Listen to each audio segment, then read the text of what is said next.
Muito bom dia a todos. É uma satisfação estar aqui. De sábado de chuva, muito obrigado pela confiança de todo mundo. Vai iniciar as atividades do segundo workshop de gestão de saúde nos vales do Taquari e Rio Pardo.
Recebendo, ele foi carinhosamente construído pela Educare Brasil.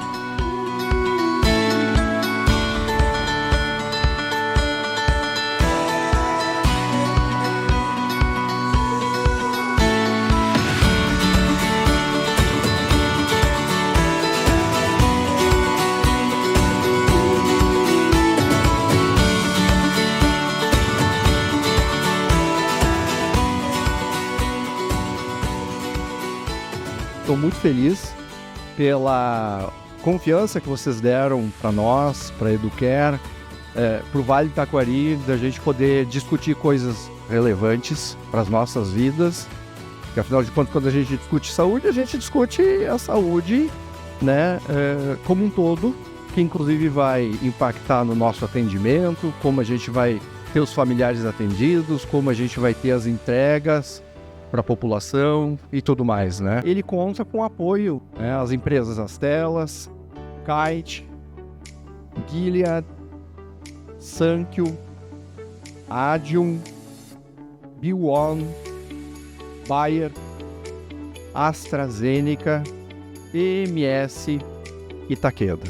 Junto com o apoio da Unimed, Vale do Taquari, Rio Pardo, nossa anfitriã, bem como apoio institucional da Rede Divina Providência, IP Saúde, também presente, e COSENS. Então, dentro desse modelo, a gente tem que partir, né, da medicina curativa para a medicina preventiva e olhem o que eles colocam, medicina regenerativa. Nós também precisamos pensar em estratégias de como colocar de volta esses pacientes com doenças crônicas ou com condições limitantes, né, de volta à sociedade. Porque um paciente que é regenerado, que ele é reabilitado, para a nossa sociedade ele continua produzindo, ele continua gerando riqueza, né? Ou então, se ele não vai trabalhar, ele também libera os familiares para trabalharem, porque não se esqueçam, um paciente com uma doença crônica, acamado, que não consegue fazer nada, ele precisa de alguém cuidando. Seja um familiar ou seja alguém que tem que dedicar seu tempo ali e vai cobrar, né, valores às vezes que estão além da capacidade da família. Então a gente precisa, né, pensar nessa mudança de remuneração pela cura, de uma remuneração pela saúde. E é por isso que nós estamos aqui, para discutir soluções em saúde e não discutir tratamentos específicos, medicamentos específicos. Quando a gente discute valor em saúde, essa definição que a gente tem posto, ela traz 4 elementos que eu considero fundamentais aqui. Primeiro é o conceito de que a gestão tem que priorizar essas ações. Quando se discute valor em saúde, é algo que tem que partir da alta gestão. Não é uma coisa, por mais altruísta que os profissionais sejam, eu tenho alta gestão, eu tenho que comprar isso. Ele fala aqui, no terceiro ponto, que a análise dos desfechos em saúde que são importantes para os pacientes. Isso é muito interessante, a gente como médico, olha sempre o resultado do assunto sobre a minha perspectiva, mas poucas vezes sobre a perspectiva do paciente. Então se percebe, se eu não olho para aquele desfecho que importa para o paciente, muitas vezes eu relego aquela função ou aquele agente dentro do sistema de saúde que é mais importante para a nossa lógica, que é o paciente. E o quarto ponto dessa definição é trazer o custo para a equação, né? Eu tinha um professor na Inglaterra que ele dizia o seguinte, né? Se eu olho apenas por desfecho e não olho para o custo, é como se eu tivesse uma carroça sem cavalo para puxar. O custo, a relação custo-efetividade, do custo-desfecho é fundamental no conceito de valor. E aí a gente já começa a perceber algumas coisas, como é difícil isso colocar na prática. Primeira perspectiva de valor, né, é diferente de quem paga para quem presta. Por exemplo, quem está pagando, a operadora ou a área pública, ela vai dizer o seguinte: gerar valor é eu entregar o melhor desfecho para o meu paciente, para o beneficiário, ao menor custo possível. Agora, se eu sou um hospital, né, é eu entregar um melhor resultado para o meu paciente com a melhor margem. Se eu não tiver resultado, né, não margem não mission, né, não tenho margem, não tem missão, eu tenho que ter margem. Mas tem uma luz aí no fim do túnel, esse projeto com a ANS, que aconteceu agora, no final do ano passado. A agência fez um chamamento público, né, para as entidades sem fins lucrativos, e o meu instituto, o IBRAVES, participou desse processo. E é um chamamento para fazer um termo de cooperação técnica. Foi feito um termo de cooperação técnica com a agência para que nós trabalhássemos em 5 produtos. Primeiro, implementar um guia, publicar um guia para o mercado de saúde suplementar, explicando como é que a gente faz isso, como é que se paga por valor. Ter um sistema de informação, uma ferramenta de informação, acompanhar os projetos existentes, obviamente, começar a publicar estudos e pesquisas com resultados aqui no Brasil, muito pouca evidência no Brasil tem sido feito, e também capacitação em VBHC. Pagamento baseado em valor, esse é o conceito, é um modelo híbrido, tá? Muito importante, parte do pagamento tem que ser condicionado a valor gerado do paciente. Uma coisa importante, ele tem que melhorar a remuneração do prestador, com recursos vindos, né, da redução do desperdício. Tem que transferir ao prestador parte do risco financeiro, isso é muito importante, não tem mágica, o risco não pode ficar só com quem paga.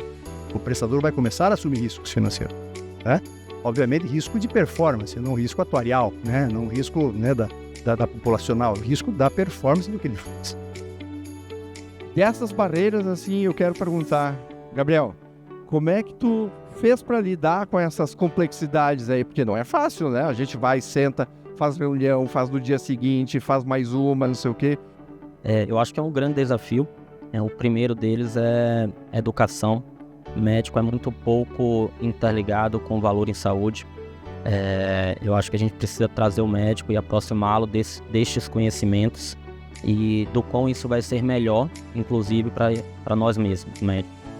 Acho que o segundo ponto é a cultura. O médico nunca teve a cultura de performance, né? Sempre foi muito confortável para o médico ter o seu valor, e hoje isso precisa mudar. Na verdade já mudou, né? Hoje o médico que não está atrelado a valor em saúde está ficando para trás. Então acho que a educação é o que vai fazer mudar a cultura. E o terceiro, a gente vai ter que ter muita habilidade para lidar com tudo isso, até a gente conseguir ter o objetivo final, que é mudar a cultura do médico para participar desse processo, né, de gerar valor em saúde e, consequentemente, performar melhor.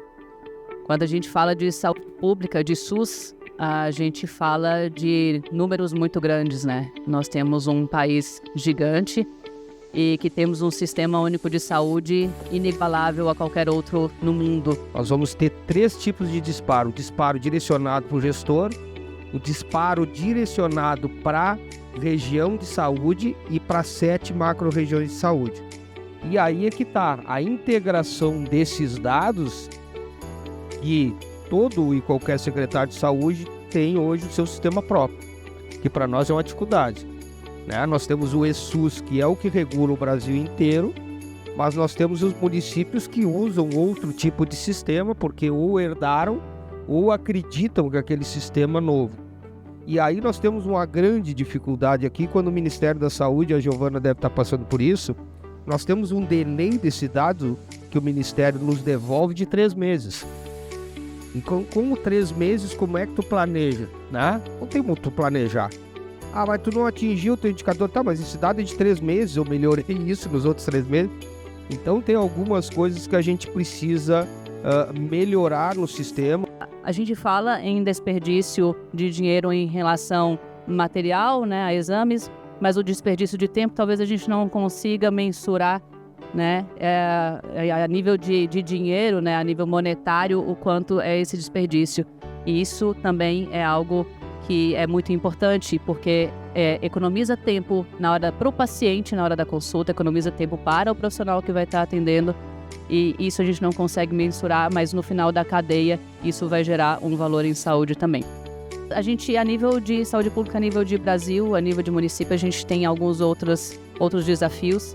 A iniciar pela própria infraestrutura, né? Infraestrutura de internet, infraestrutura digital, né? Das unidades de saúde, se tem computador, se tem internet, se aquela pessoa que está alimentando o dado, ele sabe operar o sistema, se ele sabe colocar um dado qualificado naquele sistema, senão a gente tem também o desafio de conseguir enxergar se aquele dado é o mesmo que está sendo colocado de diferentes formas, né?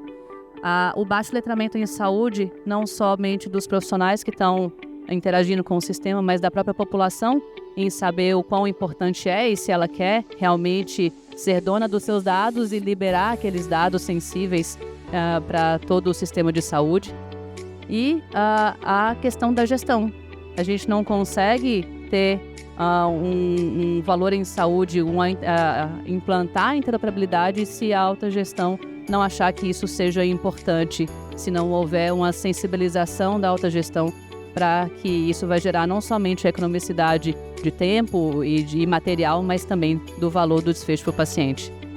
Então são grandes desafios aqui. Eu acho que quando a Educare chama para a gente sentar não só a saúde pública, a saúde privada e tantas outras entes aqui que podem nos ajudar, fica esse desafio. Eu acho que quando o Ministério da Saúde já dá o sinal em abrir que qualquer hospital do Brasil, seja ele público ou privado, possa começar a operar pacientes, também dá o sinal que os dados estão aqui, venham nos ajudar, que a gente pode fazer um recorte, um filtro e buscar muita informação que tem. O case de interoperabilidade é o único que nós temos conhecimento que está em prática. Em prática, sim, se um paciente chegar numa das entidades, a gente já consegue viabilizar. Então, ele envolve hospitais, envolve uma startup chamada Sisqualis e uma operadora que entrou com o seu dado assistencial também dentro do pronto atendimento. O que fecha para esse processo estar certo, né? Primeiro, as 4 instituições sentarem na mesma mesa e observar a mesma entrega. E aí entra os desafios. LGPD, para vocês terem uma noção de tempo, nós levamos mais de 9 meses só para transacionar todas as documentações de termos de cooperação e todos os alinhamentos entre as instituições. Para quê? Para gerar confiança, para que a gente possa fazer a primeira entrega observando a segurança do paciente. Eu acho que um ponto importante ainda ali é a questão de cibersegurança. Porque quando a gente fala desse barramento, ele garante que tu não está acessando todo o sistema. É como se fosse uma tunelização. Tu acessa exclusivamente, eu estou em atendimento com este paciente e identifica no sistema de que há dados de prontuário deste paciente na outra entidade e eu conecto apenas com aquela informação daquele dado. Então é feito um túnel. Então, além da questão de LGPD, que ela permeia muito, a gente teve muitas preocupações relacionadas à questão de cibersegurança. Porque, por exemplo, se uma dessas entidades, que a gente também passou por todas as questões de pentestes e controles necessários, mas se uma tiver um problema de vazamento, não respinga para as outras. Então, isso também é um desafio muito importante e que a gente se preocupou dentro do processo e a gente foi aprendendo ao longo do tempo. E a área de inovação em saúde, ela é muito boa. Temos capital intelectual, temos capacidade instalada, temos um interior potente hoje gerando inovação. O que nos falta é proximidade, é o que a gente está demonstrando aqui. Quando nós falamos de desafio hoje, nós estamos falando de incorporação de novas tecnologias. E nós estamos falando uma coisa que eu não vejo falar no mercado, que é a busca da evidência científica. E aí chegamos na judicialização dos instrumentos para essa incerteza. Então vamos lá, incorporação de novas tecnologias. É maravilhoso você ter uma tecnologia a cada dia, mas ela é eficaz? Será que ela é eficaz? E é claro Se você coloca uma empresa no mercado que você fala que você vai entregar assistência à saúde, você tem que se preocupar com a medicina avançada sim, nessa alta velocidade que ela está. Porque você tem que manter uma cobertura. E cobertura todos nós queremos, todos nós cobramos. E como gerar? E aí, até hoje eu não achei alguém que responda. Riqueza, né? Como gerar o dinheiro para pagar isso aí? Como gerar? Aí me vem, aí eu vou falar de um tema que eu adoro, o rol de procedimentos. Está muito mais ágil. Eu como trafego entre conselho, ANS, eu sei as dores do mercado, né? E as dores são legítimas. Se eu falar que eu nunca encontrei uma dor ilegítima, seja da indústria, seja da operadora, seja do paciente, é mentira. Porque cada um tem a sua dor. Mas cada um, pessoal, só olha para a sua dor. Esse é o problema. E aí eu trago aqui, maravilha, para a saúde suplementar é obrigatório porque está no SUS. Mas nem o SUS, que ele inseriu no SUS, ele está conseguindo atender. Por quê? Porque foi inserido há 1 ano e só agora foi viabilizado esse medicamento. E como que ele foi viabilizado, pessoal?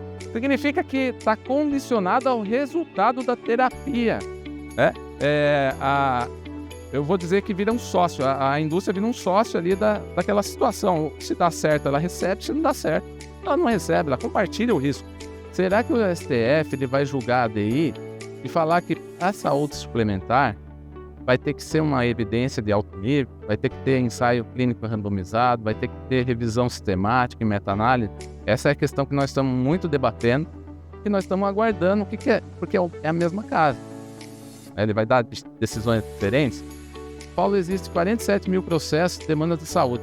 Mais de 15 mil entram anualmente, 50% é relativo a acessos a medicamentos, os quais 90% não estão padronizados no SUS, gerando impacto de 1 bilhão.